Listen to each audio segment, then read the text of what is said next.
ATV news मध्ये आपले स्वागत आहे। आपण पाहत आहात आदिवासी न्यूज वार्ता मध्ये परिसरातील क्रीडा, शैक्षणिक, राजकीय व इतरही घडामोडी। आता पाहूयात सविस्तर वृत्त। आदिवासी न्यूज वार्तासाठी नंदकुमार तोटेवाड। शहरात वाढत्या डासांचा प्रादुर्भाव आणि डेंग्यू सारख्या धोकादायक आजारांना आळा घालण्यासाठी किनवट नगरपालिकेतर्फे आज विशेष मोहीम राबवण्यात आली। या मोहिमेअंतर्गत शहरातील वार्ड क्रमांक 9 मध्ये डास प्रतिबंधक औषध फवारणी म्हणजे मच्छर फॉगिंग करण्यात आली आहे।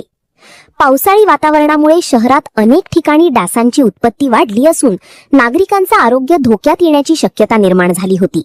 या पार्श्वभूमीवर नगरपालिकेच्या आरोग्य विभागाने तातडीने पावले उचलत आज वार्ड क्रमांक 9 मधील गल्ल्या, मुख्य रस्ते आणि कचरा प्रवण क्षेत्रांमध्ये फॉगिंग मशीनद्वारे धूर फवारणी केली।